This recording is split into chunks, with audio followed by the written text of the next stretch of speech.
आज के संदेश का शीर्षक खुले दिल से उदारता। आज के पवित्र शास्त्र का भाग 2 तिमुथियुस अध्याय 1 पद 6 से 14। प्रिय पुत्र तिमुथियुस के नाम, परमेश्वर पिता और हमारे प्रभु मसीह यीशु की ओर से तुझे अनुग्रह और दया और शांति मिलती रहे। जिस परमेश्वर की सेवा मैं अपने बाप दादाओं की रीति पर शुद्ध विवेक से करता हूँ, उसका धन्यवाद हो। मैं अपनी प्रार्थनाओं में तुझे लगातार स्मरण करता हूँ और तेरे आंसुओं की सुधि कर करके रात दिन तुझसे भेंट करने की लालसा रखता हूँ कि आनंद से भर जाऊं। मुझे तेरे उस निष्कपट विश्वास की सुधि आती है जो पहले तेरी नानी लोइस और तेरी माता यूनिके में था, और मुझे निश्चय है कि तुझ में भी है। इसी कारण मैं तुझे सुधि दिलाता हूँ कि तू परमेश्वर के उस वरदान को जो मेरे हाथ रखने के द्वारा तुझे मिला है प्रज्वलित कर दे। क्योंकि परमेश्वर ने हमें भय की नहीं पर सामर्थ और प्रेम और संयम की आत्मा दी है। इसलिए हमारे प्रभु की गवाही से और मुझसे जो उसका कैदी हो लज्जित न हो, पर उस परमेश्वर की सामर्थ के अनुसार सुसमाचार के लिए मेरे साथ दुख उठा, जिसने हमारा उद्धार किया और पवित्र बुलाहट में बुलाया है। और यह हमारे कर्मों के अनुसार नहीं पर हमारे उद्देश्य और उस अनुग्रह के अनुसार है जो मसीह यीशु में सनातन से हम पर हुआ है।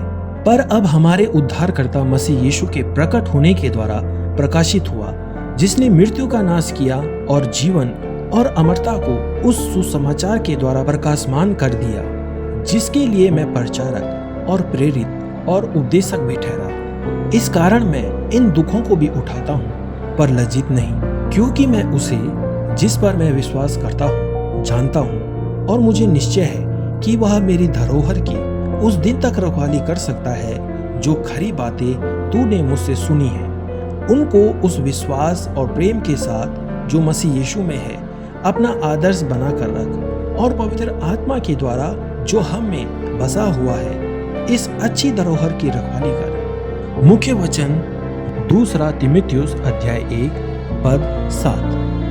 परमेश्वर ने हमें भय की नहीं पर सामर्थ और प्रेम और संयम की आत्मा दी है। यह कहते हुए कभी कोई नहीं मरा, मैं आत्म केंद्रित, आत्म सेवा और आत्मरक्षक जीवन जीकर बहुत खुश हूँ। लेखक पार्कर पामर ने एक आरंभिक संबोधन में उन्होंने स्नातकों से आग्रह किया कि वे खुद को दुनिया के सामने खुले दिल से उदारता के साथ पेश करें, लेकिन पार्कर ने जारी रखा, इस तरह जीने का अर्थ सीखना भी होगा कि आप कितना कम जानते हैं और असफल होना कितना सरल है। खुद को संसार की सेवा में पेश करने के लिए शुरू करने वाले मस्तिष्क विकसित करने की जरूरत है, जो सीधे अपने अनजाने में चले और बार बार असफल होने का जोखिम उठाए। उसके बाद सीखने के लिए बार बार उठ खड़ा हो।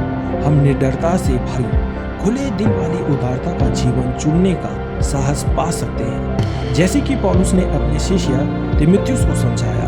हम आत्मविश्वास से परमेश्वर के उस वरदान को जो मेरे हाथ रखने के द्वारा तुझे मिला है चमका दे, और ईश्वर के वरदान से जीवन जी सकते हैं। जब हम याद करते हैं कि यह परमेश्वर का अनुग्रह है जो हमें बचाता है और हमें एक उद्देश्यपूर्ण जीवन के लिए बुलाता है, यह उसकी शक्ति है जो हमें आत्मा की सामर्थ और प्रेम और संयम के बदले कायर जीवन जीने के प्रलोभन का विरोध करने का साहस देती है। और यह उसकी कृपा है जो हमें तब उठाती है जब हम गिरते हैं, ताकि हम अपने जीवन को उसके प्रेम में स्थापित करने की आजीवन यात्रा जारी रख सकें। आप डरपोक जीवन जीने के लिए कैसे लुभाए जाते हैं, कैसे परमेश्वर का अनुग्रह और शक्ति आपको उसके लिए अधिक साहसपूर्वक जीने में मदद करती है। हे परमेश्वर, आपका धन्यवाद कि हमें भयभीत होकर स्वयं को